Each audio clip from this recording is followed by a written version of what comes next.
Hi, and welcome to another session of Florida's Great Northwest. I'm your host, Larry Sassano, and thank you for joining us today. I think you're going to enjoy my guest.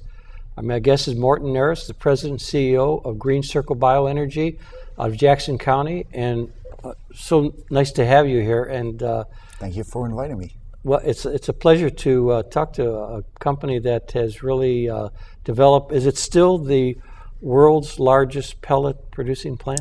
It is not. We are now the second largest in the world, and we have a competitor of ours over in Georgia who is a little bit larger than we are. Wow. So they snuck up on you, huh? It takes a while to build the plant, so they snuck up on us for about a year and a half. Well, we want to talk about your company and how you got started here, but I want to give the audience a little background on you, Morten, if I may. You were born in Bergen, Norway, and received your Master's of Science and Economics degree from the Norwegian School of Management. And you have really fallen in love with Northwest Florida, I think, from what I can tell. It's hard not to. It's, beautiful beaches and the whitest sand that you can find in the world, and wonderful people. So it is hard not to. It is, and I totally agree with you. I've been here a long time myself, and I feel the same way still. Mm-hmm.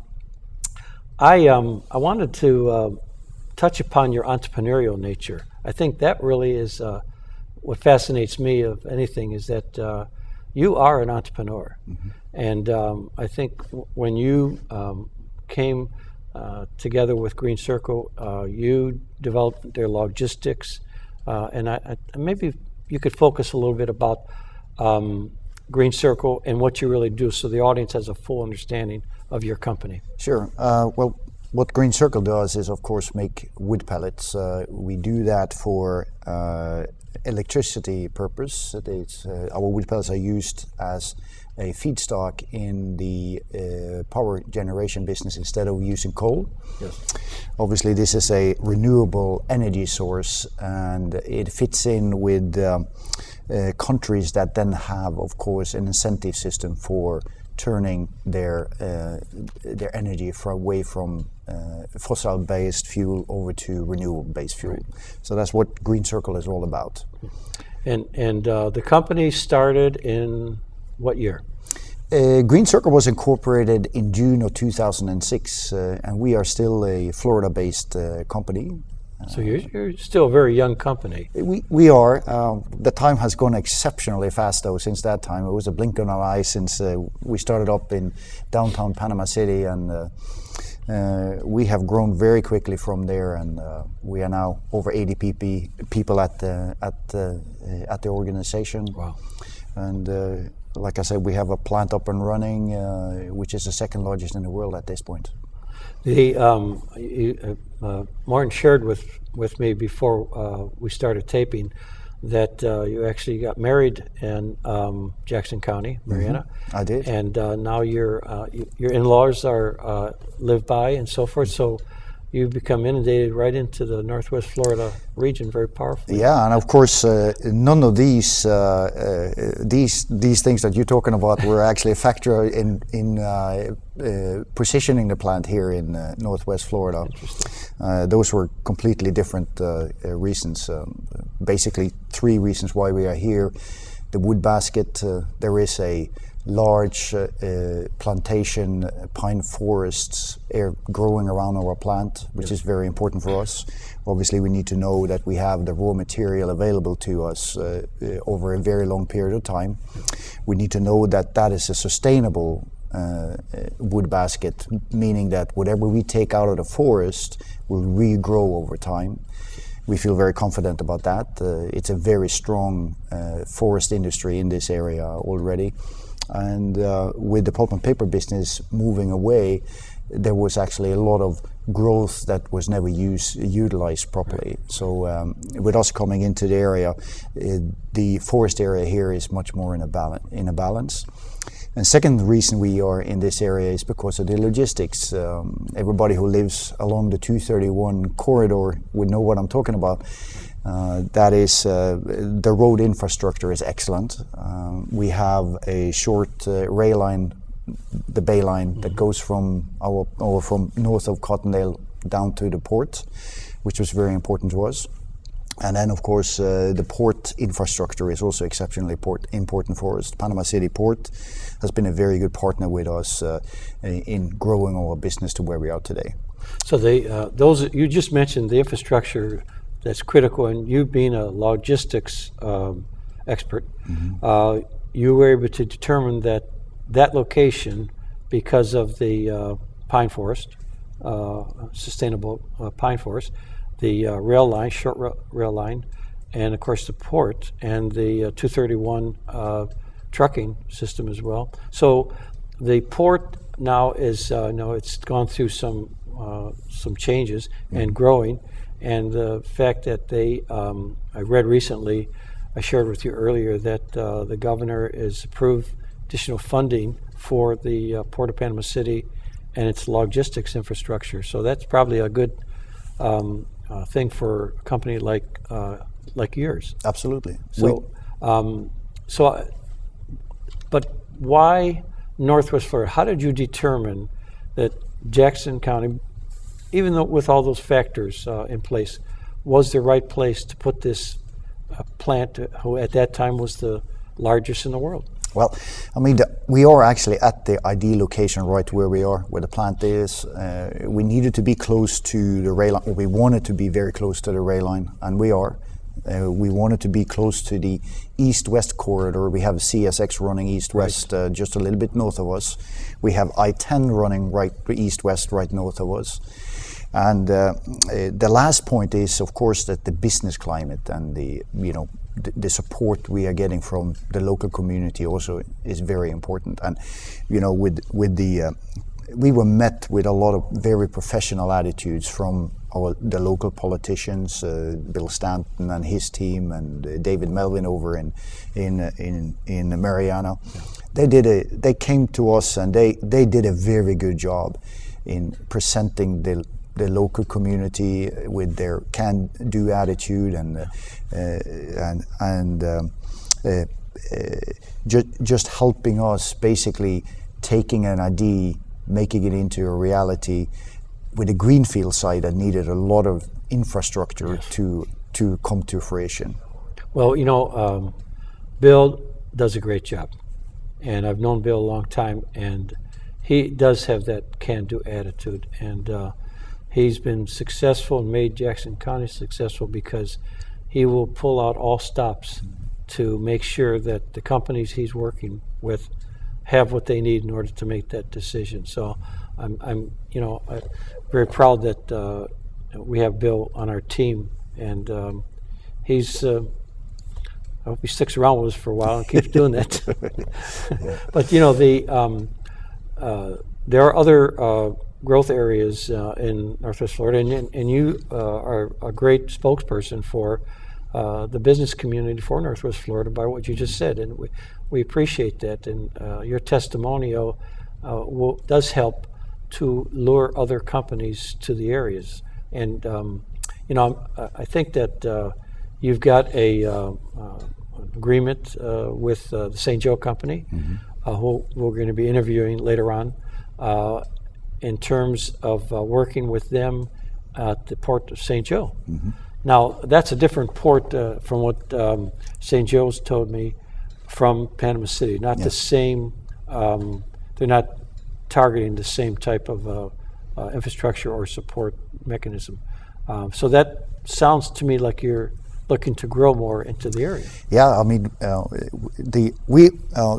obviously our markets are the overseas market. First and foremost now the UK market, which is standing in front of probably a significant growth over the next 5 years or so.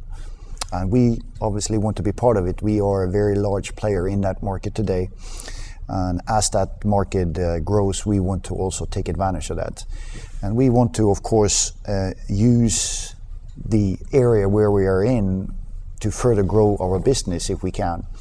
And that's why when St. Joe was starting talking about maybe developing Port St. Joe, we thought that was very interesting to us.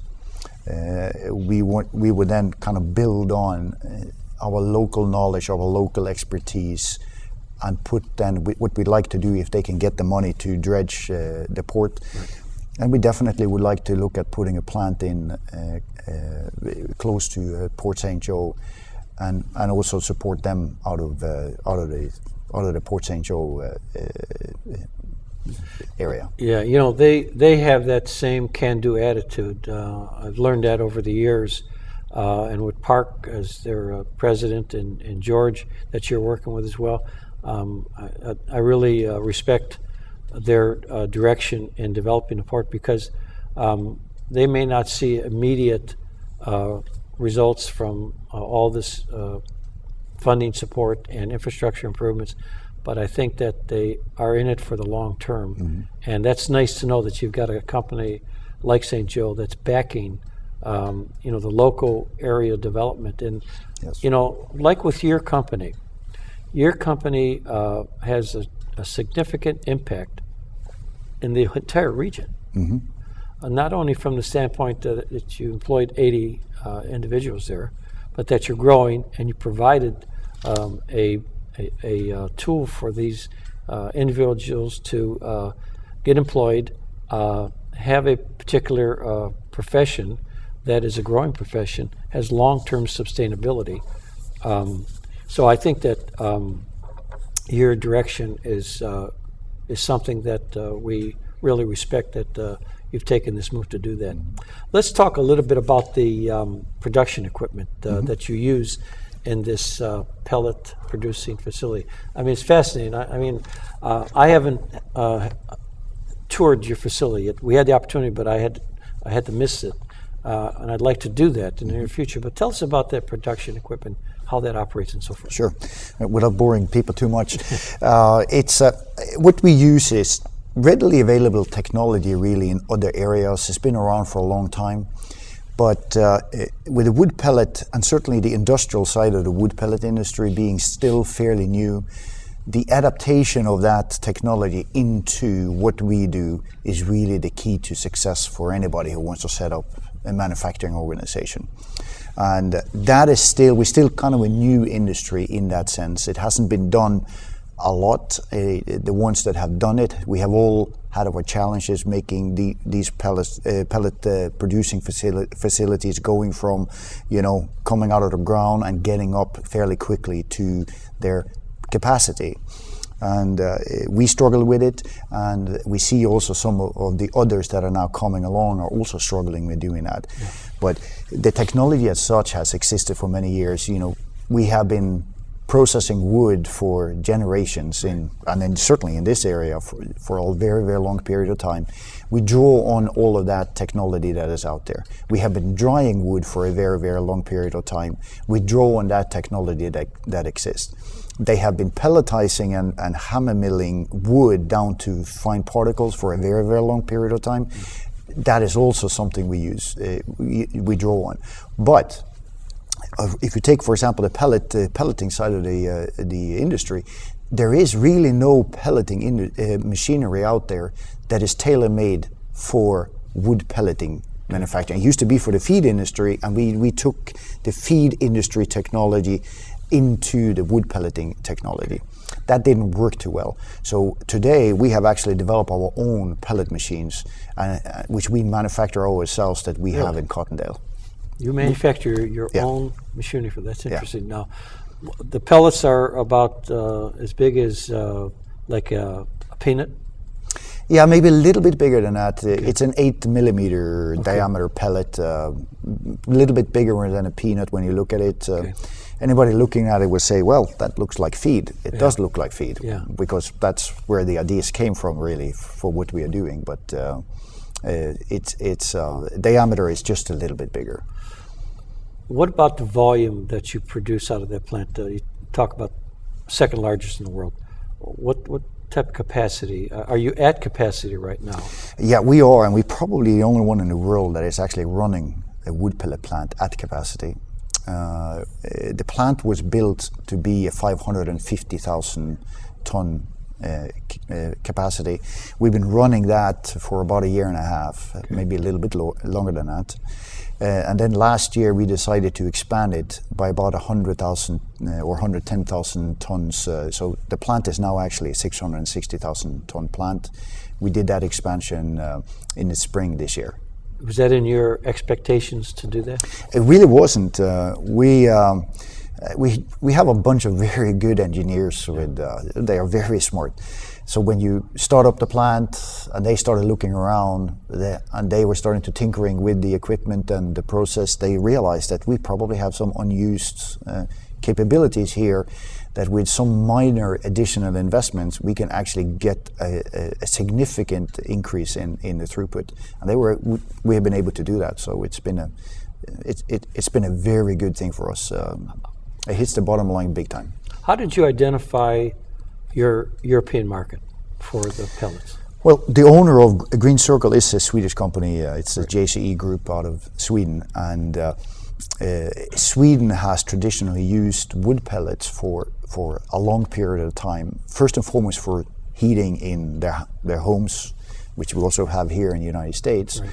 But also they have been gradually moving into combined heat and power, so for industrial purposes. So when we were starting to see Holland, Denmark, the UK as potential markets developing, we quickly realized that in Europe you don't have the raw material required to do this. It's simply not there at the cost that we needed.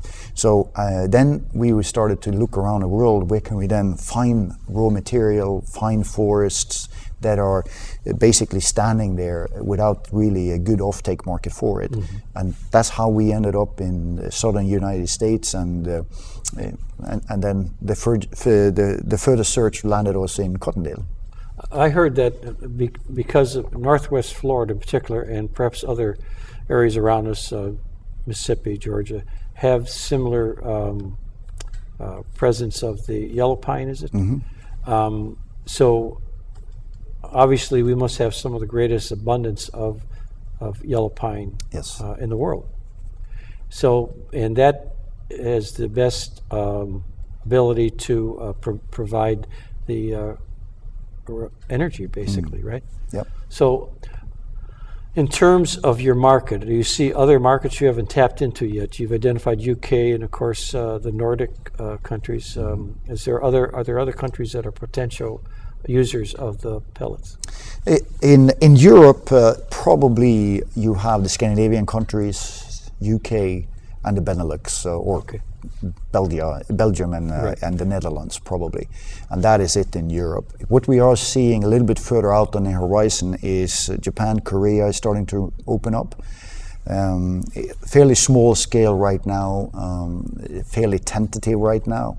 But when you look at their infrastructure as far as power plants are concerned, their willingness and interest in also converting over from fossil fuels into renewable fuels, to the extent that interest will be growing in the future, we think that Japan and Korea will definitely be very good markets for also wood pellets. Do you travel a lot? Yeah, I would say yes, I do. You travel around the world, I take it. I travel mostly to Europe, obviously, because our main markets are in Europe, and yeah, I have been in Asia, but it certainly isn't a place that we go to a lot yet. Yeah. So, do you see any potential for this type of bioenergy for the United States in the near future? Not in the near future. There is some home heating that's going on up in the northeastern United States and also in the Pacific Northwest. And to the extent that market develops, it has to do with whether it's price competitive with heating oil, which it is. Right. But of course, as we know, the fracking industry here in the United States is taking off big time to the benefit for all of us. And electricity is just really cheap in the United States. Yeah. And when you look at gas versus coal, you get a very significant reduction in greenhouse gas just from doing that shift. Wow.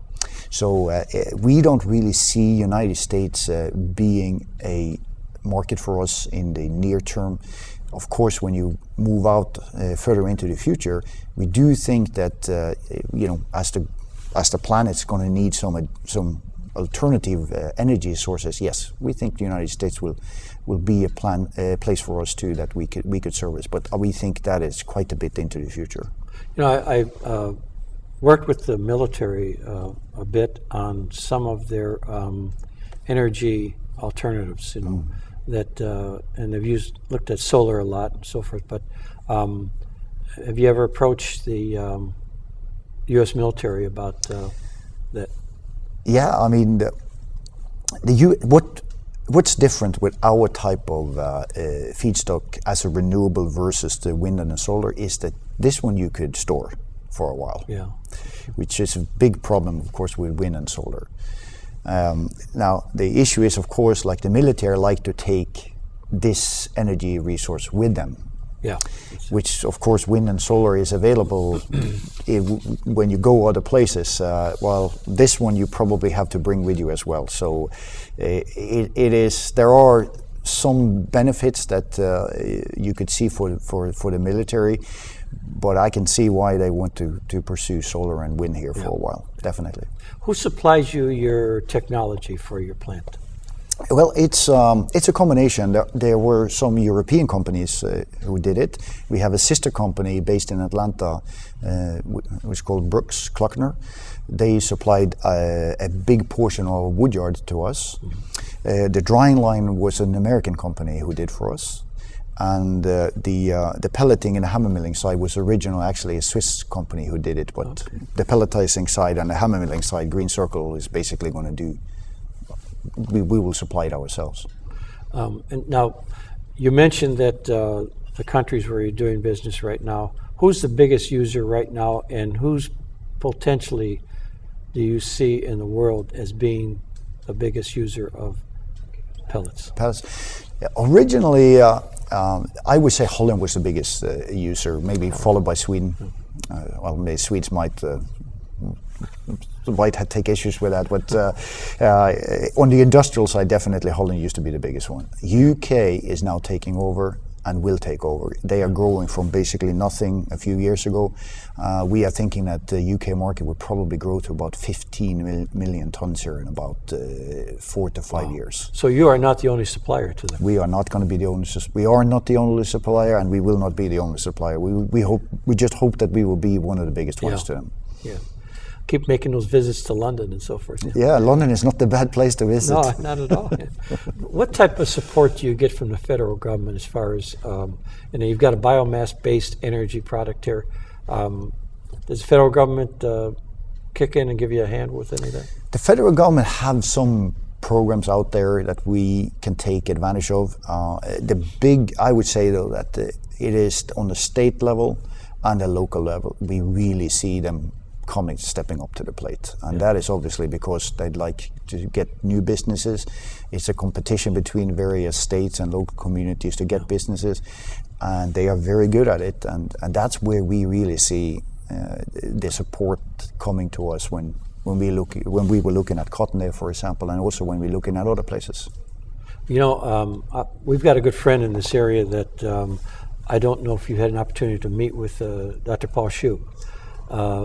Dr. Hsu is from Taiwan originally, but he has a big presence and big interest in the energy, alternative energy area.